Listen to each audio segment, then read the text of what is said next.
በእርግጥ አልዋሽም። ማህደርን ገድዬ በሀብል ለማሰብ አስቤ ነበረ፣ ግን ምን አውቃለሁ እሷ ቀደመች። ማን የቀደመች? ሀብል። ልጅቷ በጣም አደገኛ ሰው ነች። ከምታስበው በላይ ትልቅ ቀመር ሊሰራችብኝ። ምን እያልሽ እንደሆነ ምንም አልገባም። በእርግጥ ማህደር የተገደለችበት ቢላ ሀብል አዘውትራ የምትሰራበት ቢላ። ስለዚህ ቢላውን ሰርቀሽ እሷ እንዳደረገችው እንዲመስል። እሷም እኮ የምትፈልገው ይህንን ነው። እኔ ሆን ብዬ ወጥመድ ውስጥ እንድከታት። በእሷ የተነሳ ፖሊሶች ገዳይ ናት ብለው ቢመጡ ሆን ብለው የኔን ቢላዋ ሰርቀው እኔን ገዳይ ነች ለማስባል፣ ከዛ ግን የገደሉት እነሱ ናቸው ለማለት። እውነት ለመናገር ለአንተ ስል መቆየቱ መርጫለሁ። አሁንም አፈቅርሃለሁ ምናምን እያልሽ ልትጃጃይ ነው እንዴ? ከጎኑ ሆኜ ከጠላቶች ልጠብቅ እፈልጋለሁ። ምን ነው? ምንም ጠላት የለኝም ብላ ነው እንደምታስበው? ምናልባት ዋና ጠላት ያንቺ ብትሆኝስ? እኔ አንተ ጠላት መሆን አልችልም። እንደማፈቅር ባታምነኝ እንኳን ልቤን የሚሰብር ነገር አትናገረኝ። ታውቂያለሽ፣ አሁን ላይ ከአባዬ ውጪ ማንንም ማመን ከብዶኛል። አሁንማ ሁላችሁም አንድ አይነት እየመሰላችሁ ነው። ገና መጋባታችን አይደል እንዴ? ስለኔ ምን አውቀ ነው ከሌሎቹ እኩል እየፈረድክብኝ ያለው? ለነገሩ አብሬያት ልጅ አድርጌ እህቴን እንኳን ማወቅ ተስኖኛል እንዴ? እመነኝ ዝራ፣ በጣም አስፈልጋለሁ። በዛ ላይ ደግሞ ቤት ልንቀይር አይደል? ጭራሽ አዲሱ ቤትን ተከተለሽ ልትመጪ ነው? እባክሽ አሁን ብቻዬን ትተኛለሽ? ክፍሉ እኮ የኔም ጭምር መሰለኝ። እንግዲያውስ እኔ ለቅቄ ልውጣልሽ። እንዴ ወዴት ልትሄድ ነው? የቀልዴን ነው። ለካ አንተ ቀልድ አትወድም። እንደውም ከፈለክ ከዚህ በኋላ እዚህ ክፍል ደርሻለሁ። ሀብል፣ አሁን ላይ ምን አይነት አስቸጋሪ ጊዜ እያሳለፍኩ እንደሆነ የተረዳሽኝ አልመሰለኝም። የዚህን ያህል ላይን አስጠልቻለሁ ማለት ነው? በጣም ተጨንቄ ነው ያለሁት። እና ለምን ጭንቀትህን እንድጋራ አትፈቅድልኝም? ሚስትህ እንዳትጨርሺው። ግን እኮ አሁንም ሰማናችን አልተቀደደም። ልክ ነሽ። እንዲያውም ነገ ዛሬ ሳልል ያንን የውሸት ፊርማ ቀደዋለሁ። ከልብም ከቤትም። ሰላም ሰላም፣ ውዴ ቻናል የቤተሰቦች እንዴት ናችሁልኝ? እንኳን ወደ ዩቲዩብ ቻናል በሰላም መጣችሁ። ሀብል ድራማ እንግዲህ እስከ ክፍል 8 ከታየ በኋላ ለአንድ ሳምንታቶች እንግዲህ ጠፍተው ነበረ። በዩቲዩብ ኬዝ ምክንያት ነበር እንግዲህ ጠፍተው የነበረው። አስተማሪና ቆንጆ የቤተሰብ ድራማ ወይም ደግሞ ዓለማችን ላይ ያለው ምድራችን ላይ ያለውን እውነታን በደንብ ቁልጭ አድርጎ የሚያሳይ ሀብል ድራማ ክፋት፣ ገንዘብ ወዳድነት፣ ብቻ በጣም ብዙ ነገሮችን፣ ምቀኝነትን አጠቃሎ የያዘ ነው። ሰዎች ለምን ገንዘብ ወዳድ እንደሚሆኑ፣ ለምን ምቀኛ፣ ለምን ተንኮለኛ እንደሚሆኑ ሁሉ እዚህ ድራማ ላይ እንግዲህ በግልጽ የተቀመጠ ነው። በተለይ ደግሞ ቤተሰብ ውስጥ ያለው ሽኩቻ ማለት ነው። ታዲያ እስከ ክፍል 8 ከታየ በኋላ እንግዲህ ለተወሰኑ ቀናቶች ጠፍተው ነበረ።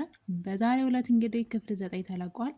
በክፍል 9 እንደሚታወቀው እንግዲህ የሀብል ድራማ ታሪክ ወይዘሮ መነን እንግዲህ የእንጀራ ልጇን ወይም ደግሞ በህፃነቷ ከሆስፒታል ወስዳ ያሳደገቻትን ሀብልን ማለት ነው ለባለቤቷ ልጅ ማለት ነው ለእንጀራ ልጇ በመዳር ለገንዘብ ብላ እንግዲህ ብዙ ድራማዎችን ስትሰራ እንደነበረ እና በሌላ በኩል ደግሞ አጸደ የተባለች የአቶ እስክንድር እህት የሆነች ሴት አለች። እሷም ደግሞ እንግዲህ የወንድሟን ንብረት ለግሏ ለማድረግ በሌላ በኩል የራሷን ሰው እዛ ቤት አስገብታ እሱም እንግዲህ እዝራ እንዲጠመር ነበር ዋና አላማቸው። የንብረቱ ወራሽ ወይም ደግሞ አስተዳዳሪ እዝራ ነው። አባቱ የካንሰር ታማሚና የ6 ወር እድሜ ብቻ ያለው በመሆኑ የእነሱን ገንዘብ ለመሻማት እንግዲህ ወይዘሮ መነንም ያሳደገቻትን ልጅ ሀብልን ለእዝራ ሚስት እንድትሆን አድርጋ አቶ እስክንድርን አሳምና እንግዲህ እንደዳረችለት አይተናል። እህቷ አጸደ ደግሞ እንግዲህ ማህደር የተባለች የቤት ሰራተኛን በማምጣት እንደዚሁ እዝራን በፍቅር እንድታጠምደውና እንድታገባው ለማድረግ ብዙ ርቀት ተጉዛ ነበረ። እንግዲህ ያው በፍቅር እያሉ እሱም ሀብልን ያገባል በአባቱ ጫና ማለት ነው፣ ሳይፈልግ ማለት ነው። ምክንያቱም ማህደርን ያፈቅራት ስለነበረ።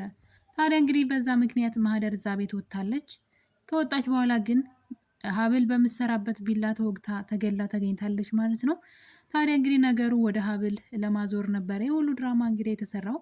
በሚገርም ሁኔታ የማትገመተው የቤቱ ትንሿ ልጅ ሜርሲ ናት እንግዲህ ይህን ነገር ያደረገችው ማለት ነው። እዛ ቤት ሰራተኛ ሆና ትኖር የነበረችው የወንድሟ ፍቅረኛ የሆነችውን ማህደርን ሀብል በምታበስልበት ወይም ደግሞ ብዙ ጊዜ ሽንኩርት ወይም ሌሎች ነገሮች የምትከትፍበትን ቢላ ተጠቅማ ልጅቷ እንድትገደል አድርጋለች። ታዲያ ከተገደለች በኋላ እንግዲህ ሀብልን ከጉድ ውጭ ሲላት ነው እንጂ ሀብል ናት ከተባለ ብዙ ማስረጃ ስላለ ሀብል ምናልባት እስር ቤት የመበስበስ እድሜ እንትን ነበራት፣ ቻንስ ነበረ ማለት ነው የነበራት።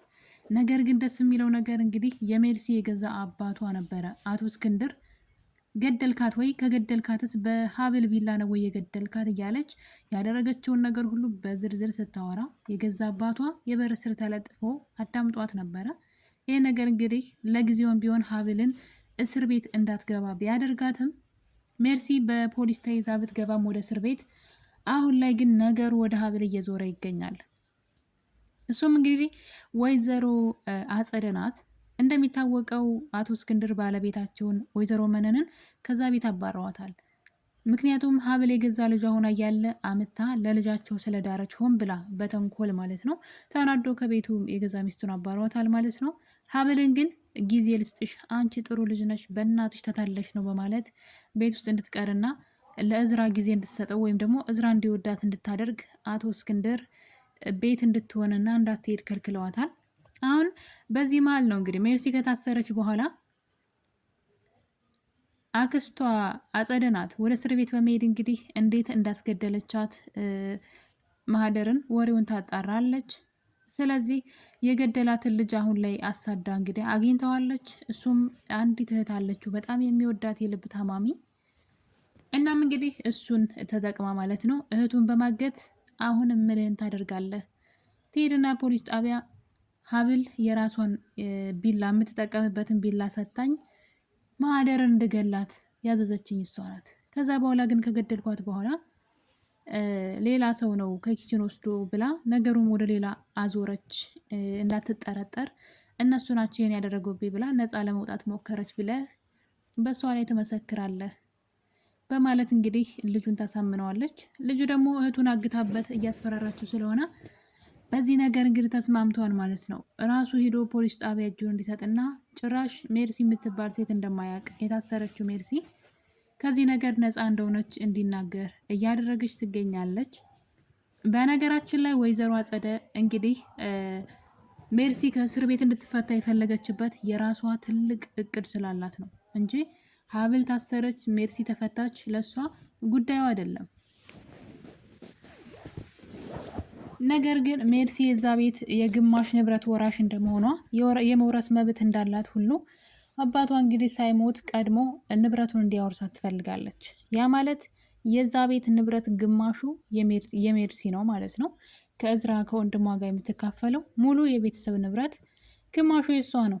ታዲያ ወይዘሮ አጸዳ አሁን ልጅቷ ከተፈታች በኋላ ንብረቱን ሙሉ ለሙሉ እንደምትቀማት እርግጠኛ ነኝ። ምክንያቱም ልጅቷ እንደገደለች ለአክስቷ ላጸደ አምናለች። እንዴት አድርጋ እንዳስገደለቻት እንዴት እንዳቀደችው እያንዳንዱን ነገር እንግዲህ እንድትነግራት ስታደርግ ነበረ። መረጃ እየያዘችባት ነው። የምትረዳት መስላ አክስት መስላ፣ ነገር ግን ልጅቷ ላይ መረጃ እየያዘች ነበረ። ይሄ ለእሷ ትልቅ አጋጣሚ ነው።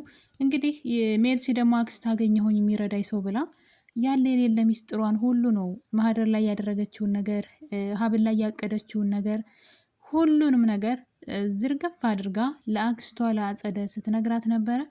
አጸደም ደግሞ እኔ እኮ ለአንቺ ነፍሴን እሰጣለሁ ብቻ አንቺ ሁሉንም ንገሪኝ ብላ እንግዲህ ሚስጥሯን ሁሉ ተናግራለች። ያ ማለት መረጃ እየያዘች ነው ማለት ነው።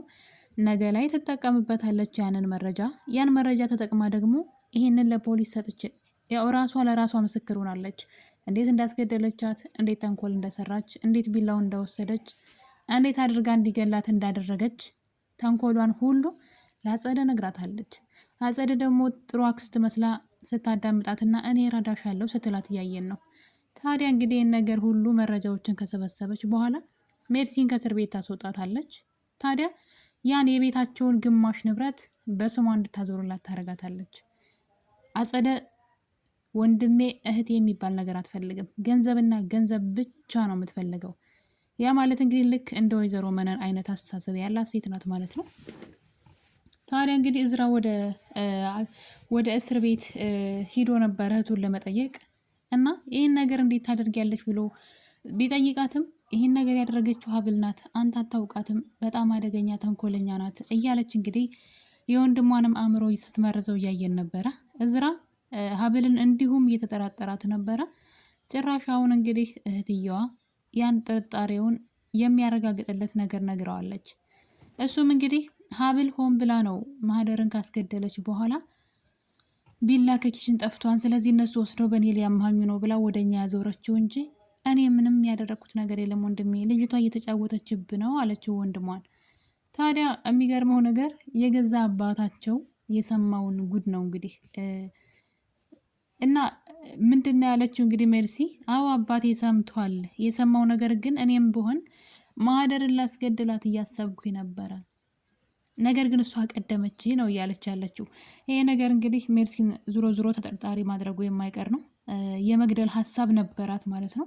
ስለዚህ የመግደል ሀሳብ ከነበራት ሀብል ደግሞ የመግደል ሀሳብ አለኝም ሆነ ልጁን አላውቀውም ስለምትል ምናልባት እንግዲህ ያለመታሰር እድልም ሊኖራት ይችላል የሚል ሀሳብ አለኝ። ነገር ግን አሁን ላይ ወይዘሮ አጸደ የልጁን የገዳዩን የሳሚን እህት በማገት ማለት ነው ገዳዩን እጅ ከፍንጅ ይዘዋለች አሁን ላይ። እሱም እንግዲህ ራሱ ሄዶ ለፖሊስ እጁን እንዲሰጥና ይህን ነገር እንዲያደርግ ያዘዘችው ደግሞ ራሷ ሀብል እንደሆነች እንዲናገር በእህቱ እያስፈራሩት ይገኛል። ታዲያ እንግዲህ እዝራ ወደ ቤት ሲመለስ ይሄን ነገር አንቺ ያደረግሽው ይመስለኛል፣ እህቴን አላመንኳትም እንጂ ግን አንቺን አላምንሽም፣ ምን አይነት ተንኮለኛ እንደሆንሽ በምን አውቃለሁ እያለ ሀብልን ሲናገራት እያየን ነው።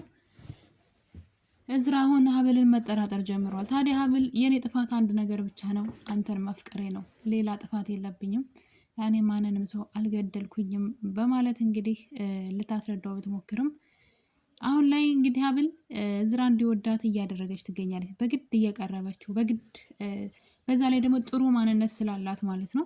ያ ጥሩ ማንነቷ በጣም እየገዛው ይገኛል።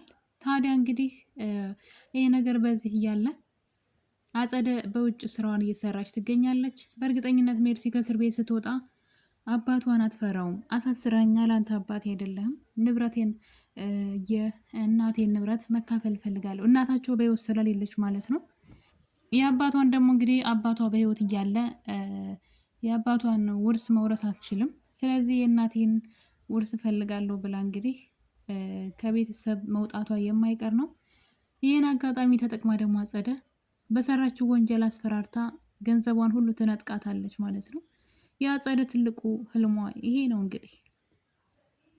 ሌላኛዋ ደግሞ እንግዲህ ወይዘሮ መነን ናት። ወይዘሮ መነን እንግዲህ ከአጸደ እኩል እየተፎካከረች እዛ ቤት ይገባኛል መብት አለኝ በሚል ቤቱን ሲያምሱት እንደነበረ እናውቃለን።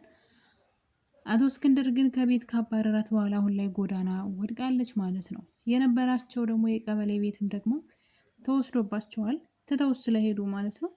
አሁን ላይ ሴትዋ ጎዳና ላይ ሆናለች በሚገርም ሁኔታ። አጸደ ግን አሁንም እዛ ቤት ናት። ትልቅ ሴራ እያሴረች ነው ሀብልን እዛ ቤት ለማባረር። ወይዘሮ መነን እዛ ቤት ብትኖር ለሀብል አሪፍ ነበር። ያው ሴትዋ ገንዘብ ወዳድ ብትሆንም እዛ ቤት ብትኖር ግን ምናልባት አጸደን ብቻዋን ሀብል መቋቋም አትችልም ብዬ አስባለሁ። አጸደ በጣም አደገኛ ሴት ናት፣ ያልታወቀባት ማለት ነው። በዛ ላይ እዝራንም አሁን እየመረዙት ይገኛሉ። በእርግጠኝነት ሀብል እንግዲህ በህግ ቁጥጥር ስር መዋሏ የማይቀር ነው። ልጁ ራሱ ሂዶ እጁን ከሰጠና እሷ ናት የላከችኝ ካለ ነገሩ እስኪጣራ ድረስ መታሰሯ የማይቀር ነው ብዬ አስባለሁኝ። ምክንያቱም ብዙ ነገሮች ወደ እሷ ስለሚጠቁሙ ልጅቷ የተወጋችበት ቢላም ቢሆን ገዳዩም ደግሞ እሷ ልካይ ነው ብሎ እንግዲህ ማውራቱ ስለማይቀር ማለት ነው። እነዚህ ነገሮች እንግዲህ ተደማምረው ሀብል እስር ቤት የመግባት እድሏ የሚጨምር ይመስለኛል።